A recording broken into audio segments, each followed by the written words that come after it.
laboratoire pour les écoles, pour revoir la façon dont fonctionnent les écoles. On a retrouvé Cécile Baron.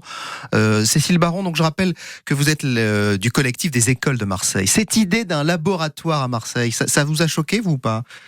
Ah oui. Nous, ça nous a beaucoup choqués. On l'avait dit quand ça avait été annoncé. Nous, le bilan sur les écoles, il est plutôt nuancé. On est soulagé, évidemment, qu'enfin, y compris au sommet de l'État, on prenne conscience des enjeux et de l'urgence à rénover le bâti scolaire. Après, mettre finalement dans la balance que on rénovera le bâti d'écoles insalubres pour pouvoir après faire des écoles du futur et appliquer finalement une politique de l'éducation nationale qui pour moi engendre un système à deux vitesses, ça ne nous satisfait pas effectivement. Des écoles laboratoires, nos enfants ne sont pas des rats de laboratoire. Et sur le plan matériel, la rénovation des écoles, elle a bien été enclenchée, il y a des travaux qui sont en cours.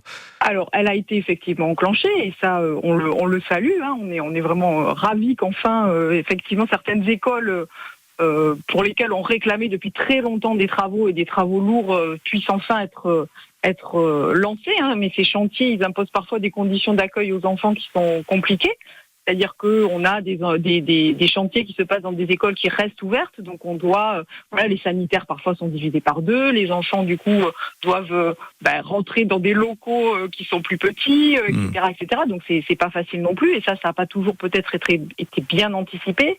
Et après nous on est très inquiets en fait sur la société publique des écoles de Marseille que vous évoquiez avec Madame Rouvache, et le mode de réalisation en fait qui est prévu pour ces écoles. Ça vous rappelle le PPP, le partenariat public-privé que Jean-Claude Gaudin voulait appliquer, c'est ça ?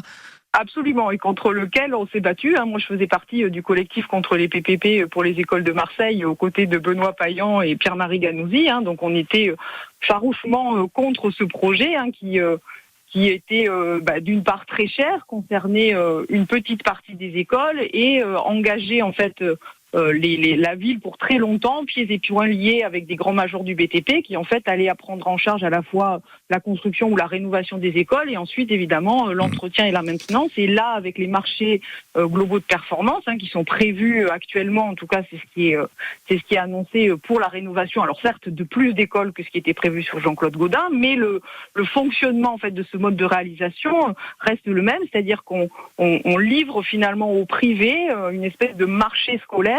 Et on perd la main, on perd la maîtrise publique en fait et la compétence publique pour l'entretien et la maintenance de ces établissements, de ces bâtiments ensuite. Merci Cécile Baron pour cette vision du plan marseillais en grand, en tout cas du côté des écoles. Alors que